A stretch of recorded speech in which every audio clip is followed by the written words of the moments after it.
না, আমি বিশ্ব নবী রাহমাতুল লিল আলামিনের দরবারে আমি যাবই যাব।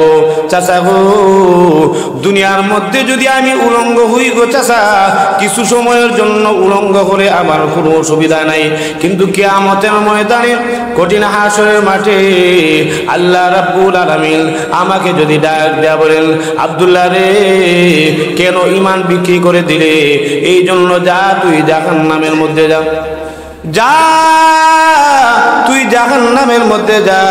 ও আমার চাচা, আমি যদি উলঙ্গ হই তাহলে এই উলঙ্গ হওয়ার ভয়ে আপনি মনে মনে ভাবতেছেন আমি ঈমান বিক্রি করে দেব।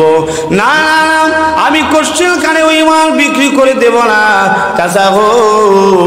এই ঈমান যদি বিক্রি করে দেই তাহলে কাল কিয়ামতের ময়দানে কঠিন হাসরের মাঠে মহান আল্লাহ আমাকে জাহান্নামের মধ্যে দিবেন।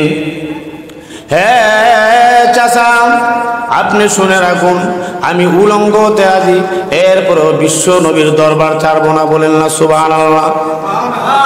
ভাইয়ের আমার লক্ষ্য করে দেখুন, এমনি আব্দুল্লাহ রাদিয়াল্লাহু তাআলা আনহু তিনি উলঙ্গ হয়ে গেলেন। এমনি উলঙ্গ হওয়ার পরে আব্দুল্লাহ রাদিয়াল্লাহু তাআলা আনহু এমনি উনার মাকে তখন ডাক দেয়া বলেন, মা গো আমাকে একটু কাপড় দেন না গো মা। ও মা, এই কাপড় পরে আমি বিশ্ব নবীর দরবারে যাব। এমনি আব্দুল্লাহ রাদিয়াল্লাহু তাআলা আনহু উনার মা এত ছোট্ট একটা কাপড় দিয়েছেন। এই কাপড় পরার পরে আব্দুল্লাহ রাদিয়াল্লাহু তাআলা আনহু ভালোভাবে সোজা হয়ে দাঁড়াতে পারে না। দেখা যায় আব্দুল্লাহ রাদিয়াল্লাহু তাআলা আনহু যদি এই কাপড়টা পরিধান করে সোজা হয়ে দাঁড়ায় তাহলে লজ্জাস্থান দেখা যায়। ভাইয়ের আমার লক্ষ্য করে দেখুন, এমনি আব্দুল্লাহ রাদিয়াল্লাহু তাআলা আনহু বাঁকা হয়ে হয়ে বিশ্ব নবী রাহমাতুল লিল আলামিনের দরবারে গেলেন। গভীর রজনীর মধ্যে আল্লাহ নবী বিশ্ব নবী রাহমাতুল লিল আলামিন যেই মাত্র দরজাটা খুললেন, এমনি আব্দুল্লাহ রাদিয়াল্লাহু তাআলা আনহু তিনি আল্লাহর নবীকে সালাম দিলেন, আসসালাতু ওয়াসসালামু আলাইকা ইয়া রাসূলুল্লাহ ইয়া হাবিবাল্লাহ। আল্লাহ নবী বিশ্ব নবী রাহমাতুল লিল আলামিন সালামের জবাব দিয়ে এমনি তখন ডাক দেয়া বলেন, তুমি কে গো? এই গভীর রজনীর মধ্যে, এই গভীর রজনীতে আমার হুজরার সামনে তুমি বাঁকা হয়ে দাঁড়ায় আছো, তুমি কি সোজা হয়ে দাঁড়াতে পারো না? আব্দুল্লাহ রাদিয়াল্লাহু তাআলা ডাক দিয়া বলেন, ইয়া রাসূলুল্লাহ ইয়া হাবিবাল্লাহ, নবী গো আমি হলাম আপনার আব্দুল্লাহ। আল্লাহ নবী ডাক দিয়া বলেন, কোন আব্দুল্লাহ? আমার তো আব্দুল্লাহ নামে আরো সাহাবী আছে। এমনি আব্দুল্লাহ রাদিয়াল্লাহু তাআলা ডাক দিয়া বলেন, ইয়া রাসূলুল্লাহ ইয়া হাবিবাল্লাহ, ওগো নবীজি আমি হলাম আপনার ওই আব্দুল্লাহ। আমি কিছুদিন পূর্বে মুসলমান হয়েছিলাম, আমার নাম ছিল আব্দুল উজ্জা, আপনি আমার নাম রেখে দিয়েছেন আব্দুল্লাহ। আল্লাহ নবী ডাক দিয়া বলেন, আব্দুল্লাহ রে, ও আমার আব্দুল্লাহ, আমার আব্দুল্লাহ তো এমন হতে পারে না, আমার আব্দুল্লাহ তো এমন হতে পারে না। আমার আব্দুল্লাহ তো ধনী মা বাবার সন্তান ছিল। সকালে যখন একটা কাপড় পরিধান করে আমি বিশ্ব নবী রাহমাতুল লিল আলামিনের দরবারে আসতো, বিকালে তখন ওই কাপড়টা চেঞ্জ করে, ওই কাপড়টা চেঞ্জ করে পরিবর্তন করে নতুন আরেকটা কাপড় পরিধান করে আসতো। আব্দুল্লাহ রাদিয়াল্লাহু তাআলা ডাক দিয়া বলেন, ইয়া রাসূলুল্লাহ ইয়া হাবিবাল্লাহ, নবী গো আমি মুসলমান হওয়ার পরে আমি কেন আপনার দরবারে আসি? ইয়া রাসূলুল্লাহ ইয়া হাবিবাল্লাহ, ওগো নবীজি এই জন্য আমার চাচা আমাকে মারপিট করে। ইয়া রাসূলুল্লাহ ইয়া হাবিবাল্লাহ, আমার চাচা আমাকে এমন ভাবে মারপিট শুরু করতে লাগলো। ওগো নবীজি আমার চাচা তখন আমাকে ডাক দেয়া বলে, আব্দুল উজ্জা রে, তুই যদি মুহাম্মদের দরবার না ছাড়োস তাহলে তোর বাবার সম্পদ থেকে কানা সম্পদ তোকে দেয়া হবে না। ইয়া রাসূলুল্লাহ ইয়া হাবিবাল্লাহ, আমি আমার চাচাকে পরিষ্কার ভাবে জানাই দিলাম, চাচা গো কানা সম্পদের কোনো প্রয়োজন নাই, আমাকে শুধুমাত্র বিশ্ব নবীর চেহারাটা একবার আমাকে দেখতে দাও। ইয়া রাসূলুল্লাহ ইয়া হাবিবাল্লাহ, আমার চাচা এক পর্যায়ে ডাক দিয়া বলল, আব্দুল উজ্জা রে, তুই মুহাম্মদের দরবারে যা, কোনো অসুবিধা নাই, তবে তোর বাবার কিনা টাকা দিয়ে তোর গায়ের মধ্যে যে কাপড়টা আছে ওই কাপড়টাও তোর আব্বার কিনা টাকায়, এই কাপড়টা তুই খুলে দাও। ইয়া রাসূলুল্লাহ, ইয়া হাবিবাল্লাহ, আমি উলঙ্গ হয়ে গেলাম, এরপরেও আমি ঈমান বিক্রি করলাম না। আল্লাহ নবী বিশ্বনবী রাহমাতুল লিল আলামিন আব্দুল্লাহ রাদিয়াল্লাহু তাআলা আনহুকে তখন ডাক দেয়া বলেন, আব্দুল্লাহ রে, ও আমার আব্দুল্লাহ, আয় আয় আমার বুকের মধ্যে আয়। আব্দুল্লাহ রাদিয়াল্লাহু তাআলা আনহুকে আল্লাহ নবী বুকের মধ্যে জড়ায়ে ধরে বিশ্ব নবীর হুজরার মধ্যে নিলেন, আর তখন ডাক দেয়া বলে, আব্দুল্লাহ রে, এই যে নে, আমি বিশ্ব নবীর পক্ষ থেকে তোকে 2টা জামা উপহার দিলাম। আর একটু জোরে বলেন না সুবহানাল্লাহ।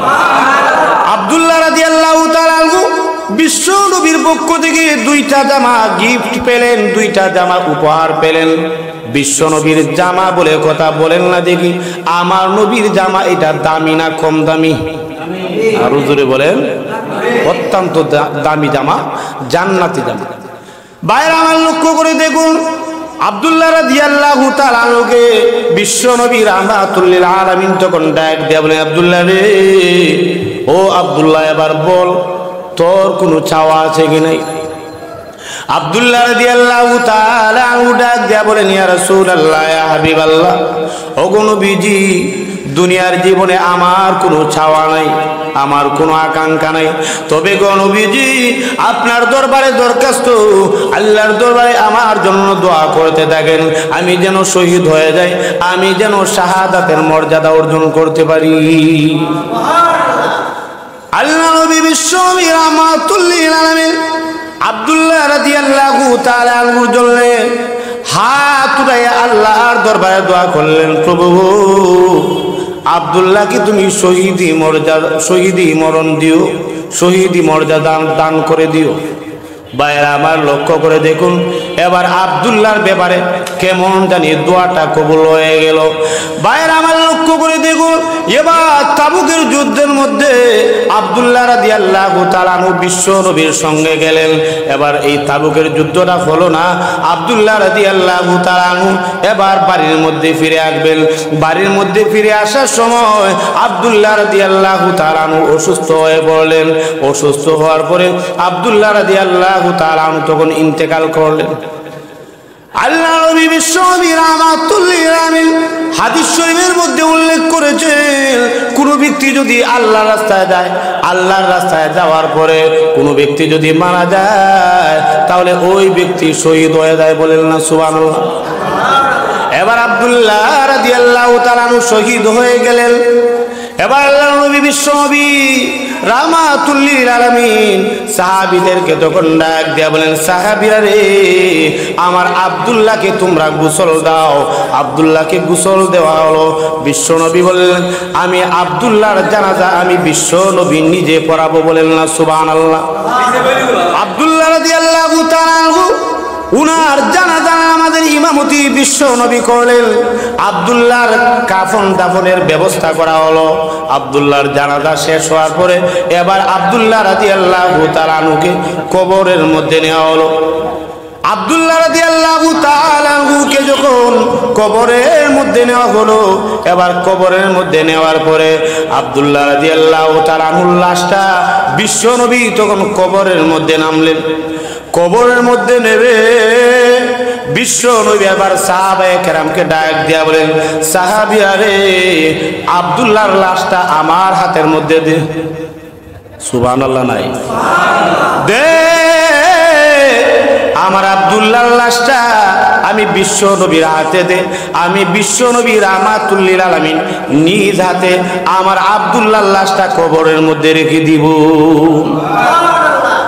বাইরে আমার লক্ষ্য করে দেখুন, আব্দুল্লাহর ভাগ্য কত ভালো। এবার সাহাবীরা তখন মাটির মধ্যে পড়ে গড়াগড়ি শুরু করতে লাগলো। বিশেষ করে বিশ্ব নবীর সাহাবী সাদ ইবনে আবি ওয়াক্কাস রাদিয়াল্লাহু তাআলা আনহু মাটির মধ্যে গড়াগড়ি শুরু করে কান্না শুরু করে দিলেন। আর তখন ডাক দিয়ে বলেন, আব্দুল্লাহ রে, ও আব্দুল্লাহ, তোর ভাগ্য কত ভালো। তোর জায়গায় যদি আমি সাদ ইবনে আবি ওয়াক্কাস হতাম তাহলে কতই না ভালো হতো। বাইরে আমার লক্ষ্য করে দেখুন, এবার আব্দুল্লাহর লাশটা বিশ্ব নবী রাহমাতুল লিল আলামিন বিশ্ব নবী কবরের মধ্যে যেই সময় রাখবেন হাতের মধ্যে নিয়ে বিশ্ব নবী রাহমাতুল লিল আলামিন আকাশের দিকে তাকাইয়া আল্লাহর দরবারে তখন হাত তুলে ডাক দেয়া বলেন, প্রভু ও রব্বুল আলামিন, আমি আব্দুল্লাহর প্রতি সন্তুষ্ট। ওগো রব্বুল আলামিন, আপনিও আব্দুল্লাহর উপর সন্তুষ্ট হয়ে যান। সাহাবায়ে কেরাম রাদিয়াল্লাহু তাআলা আনহুম আজমাইন কান্না শুরু করে দিলেন, চিৎকার করতে লাগলেন। সাদ ইবনে আবি ওয়াক্কাস বললেন, আব্দুল্লাহ রে, তোর জায়গা যদি আমি সাদের লাশটা হতো তাহলে আমি কতই না ভাগ্যবান হতাম, তোর ভাগ্য কতই না ভালো।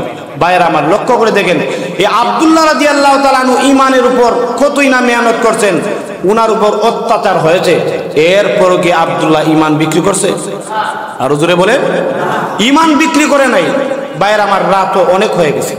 লক্ষ্য করে দেখেন, সাহাবায়ে কেরামের ঈমানের মতো আমাদেরও যদি ঈমান হয় তাহলে আমাদের জন্য আল্লাহ জান্নাত রাখছে। বলেন না সুবহানাল্লাহ।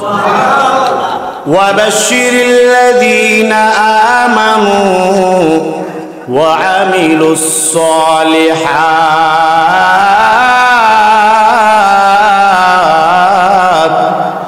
আল্লাহ রাব্বুল আলামিন ওগো নবীজি, আপনি তাদেরকে সুসংবাদ দিন যারা নাকি ঈমান এনেছে এবং নেক আমল করেছে। বলেন না সুবহানাল্লাহ। বাইরে আমার, লক্ষ্য করে দেখুন, আল্লাহ রাব্বুল আলামিন পবিত্র কোরআনে কারীমের সূরাতুল আসরের মধ্যে সময়ের কসমকে, যুগের কসমকে বলেন, ওয়াল আসরি, যুগের কসম, ইন্নাল ইনসানা লাফি খুসর, নিশ্চয়ই সমস্ত মানুষের মধ্যে অধিকাংশ মানুষ ক্ষতিগ্রস্তের মধ্যে আছে। তবে আল্লাহ বলেন, ইল্লা, তবে আল্লাযীনা আমানু, যারা নাকি ঈমান এনেছে, ওয়া আমিলুস সালিহাত, আর নেক আমল করেছে, ওয়া তাওয়াসাউ বিল হক, যারা নাকি পরস্পর সত্যের উপদেশ দেয়, ওয়া তাওয়াসাউ বিস সবর, এবং একে অপরকে যারা নাকি ধৈর্যের উপদেশ দেয়। আল্লাহ বলেন, যাদের মধ্যে 4টি গুণ পাওয়া যাবে, মহান আল্লাহ বলেন তারা ক্ষতিগ্রস্তের মধ্যে নাই। মহান আল্লাহ বলেন তাদের ঠিকানা হলো জান্নাত। বলেন না সুবহানাল্লাহ। ভাইরা আমার, রাত্রিও অনেক হয়ে গেছে।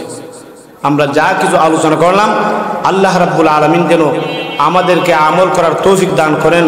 এবং বিশেষ করে আমার বন্ধু এবং ক্লাসমেট, বিশিষ্ট ইসলামী চিন্তাবিদ, যিনি সারা দেশের মধ্যে প্রোগ্রাম করে থাকেন, হযরত মাওলানা মুফতি সুহাইল আহমদ রাহমানি হাফিজাহুল্লাহ, আল্লাহ রাব্বুল আলামিন যেন আমার বন্ধুকে সারা বিশ্ব সফর করার তৌফিক দান করেন। সবাই বলি আমিন।